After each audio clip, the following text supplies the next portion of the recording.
السلام علیکم ورحمۃ اللہ وبرکاتہ۔ امید ہے آپ تمام لوگ خیریت سے ہوں گے۔ آج کے اس ویڈیو میں ہم بات کریں گے کہ اللہ کے سب سے محبوب نبی کریم صلی اللہ علیہ وسلم کی قبر مبارک کی زیارت کیسے کی جائے، اس کے کیا آداب ہیں،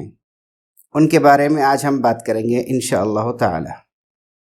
پہلی بات یہ ہے کہ جب آپ سفر کا ارادہ کر رہے ہیں تو کیا نیت کریں؟ تو آپ سب سے پہلے یہ نیت کریں کہ میں جا رہا ہوں اللہ کے نبی صلی اللہ علیہ وسلم کی قبر مبارک کی زیارت کے لیے۔ اللہ تعالیٰ نے آپ کے مقدر میں اور ایک سفر لکھا ہے، تو اس وقت آپ یہ نیت کر سکتے ہیں کہ میں اس مرتبہ جا رہا ہوں اللہ کے نبی صلی اللہ علیہ وسلم کی قبر مبارک کی زیارت کے لیے اور مسجد نبوی کی زیارت کے لیے۔ جی، جب آپ نے سفر کا ارادہ کر لیا، آپ کی نیت کیا ہونی چاہیے؟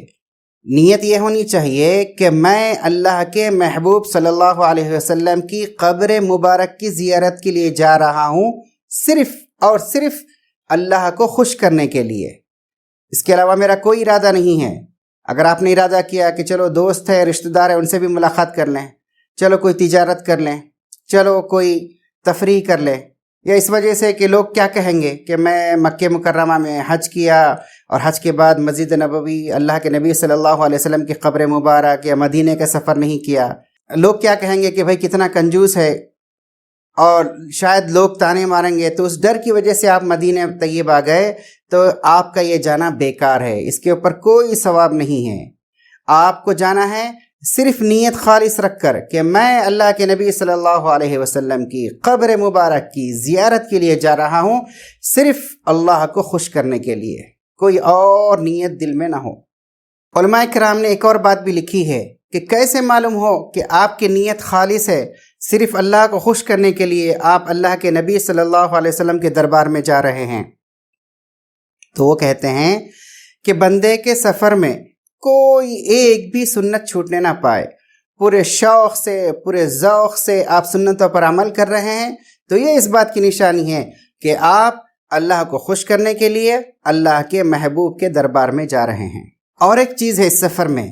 کہ جب آپ سفر کے لیے روانہ ہوں تو کثرت سے زیادہ درود شریف پڑھتے جائیں۔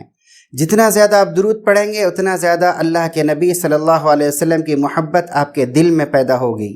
اور یہ آپ کو فائدہ ہوگا۔ تو علماء نے لکھا ہے کہ فرائض اور ضروریات کے علاوہ جتنا بھی وقت ملے وہ سارا کا سارا درود شریف پڑھنے میں آپ گزاریے۔ اس سفر میں اور ایک بات یہ بھی ہے کہ آپ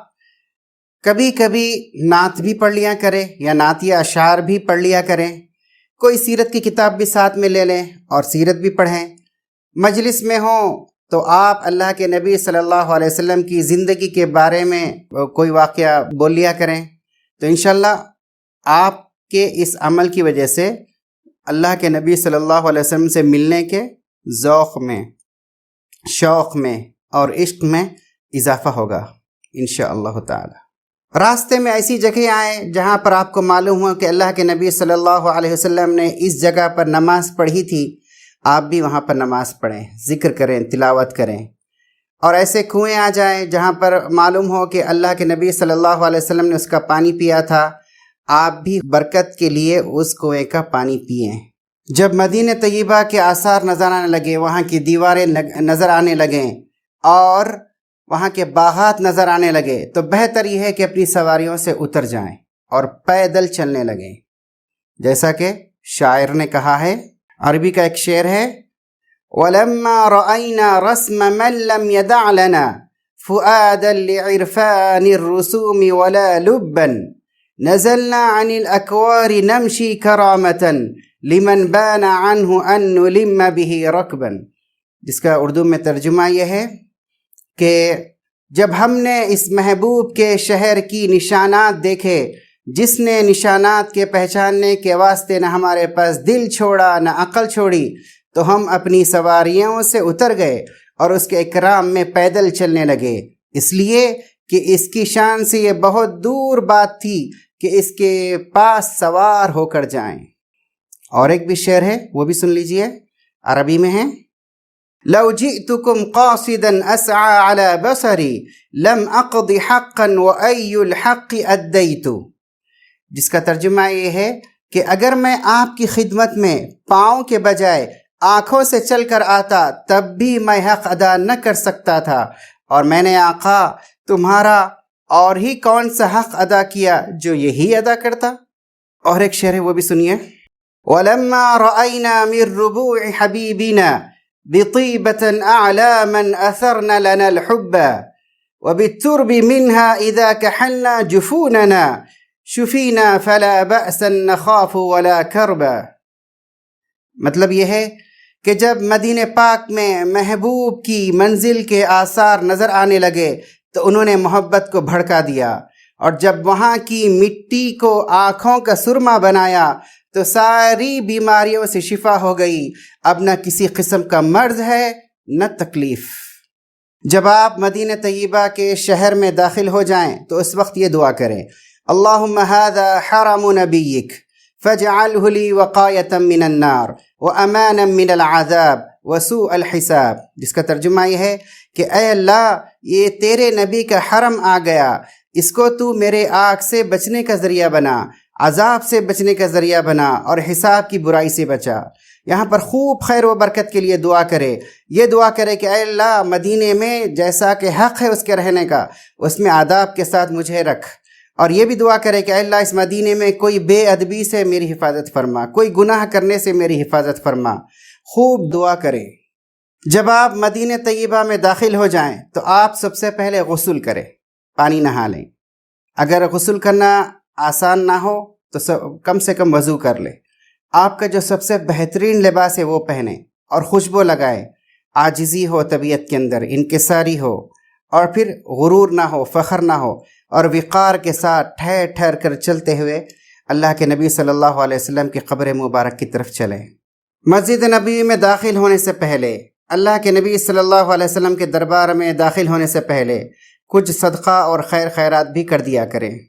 جب آپ چلیں اور آپ کو گنبد خضرا، سبز گنبد، ہرا گنبد نظر آ جائے تو آپ سوچیں کہ دل میں خیال آئے، عظمت ہو، ہیبت ہو، جلال ہو، کہ اس کے اندر وہ ہستی ہیں جو تمام لوگوں سے افضل، فرشتوں سے افضل، نبیوں کے سردار، تمام مخلوقات میں سب سے بہتر ہیں، اور جو زمین کا حصہ ان کے بدن مبارک کو لگ رہا ہے وہ حصہ کعبے سے افضل، عرش سے افضل، کرسی سے افضل، تمام دنیا جہاں کی جگہوں سے بہتر ہے۔ جب آپ مسجد نبوی میں داخل ہوں تو سب سے پہلے سیدھا پیر اندر ڈالیں، دعا پڑھیں اللہم افتح لی ابواب رحمتک، اعتکاف کی نیت بھی کر لیں۔ مسجد میں داخل ہونے کے بعد آپ کے اندر انکساری، عاجزی ہونی چاہیے، آپ کے اندر ادب ہونا چاہیے، نظروں کو نیچی رکھیں۔ آپ یہ نہ دیکھیں کہ مسجد نبوی میں کتنے جھومر لگے ہوئے ہیں، کتنے فانوس لگے ہوئے ہیں، لائٹنگ کیسی ہے، سونے کا پینٹ ہے، سونے کا کلر ہے، مسجد کے زیب و زینت کی طرف آپ نہ دیکھیں، بلکہ آپ یہ سوچیں کہ میں سب سے اونچے دربار میں اس وقت حاضر ہو رہا ہوں، مجھ سے کوئی بے ادبی نہ ہو جائے، ڈرتے رہیں اس سے، اور ادب کے ساتھ نظریں نیچے جھکائے ہوئے آپ چلیں۔ مسجد میں جانے کے بعد سب سے پہلے آپ روضہ مقدسہ کی جگہ پر جائیں جو منبر اور قبر مبارک کے درمیان ہیں، وہاں پر جا کر آپ 2 رکعت نفل تحیۃ المسجد کی پڑھیں۔ تحیۃ المسجد کی ان 2 رکعتوں میں پہلی رکعت میں قل یا ایھا الکافرون کا سورہ پڑھیں،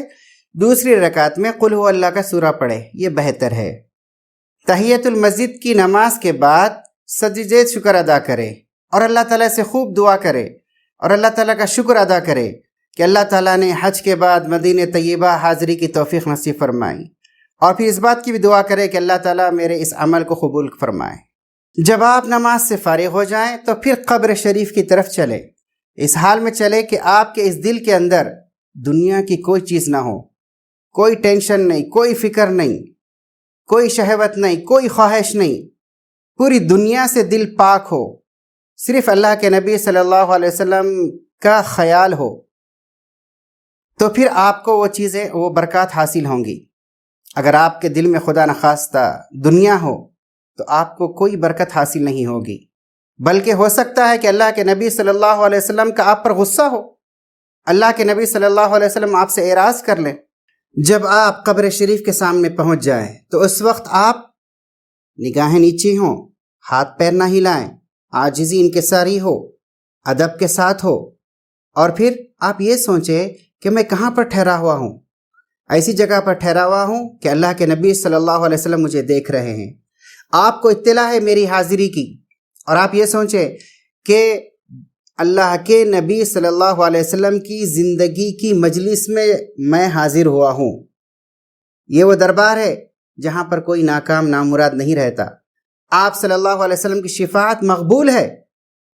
آپ صلی اللہ علیہ وسلم کے وسیلے سے جس نے بھی دعا کی اللہ تعالیٰ نے اس کو قبول کیا۔ نہایت ادب احترام کے ساتھ وہاں پر ٹھہرے۔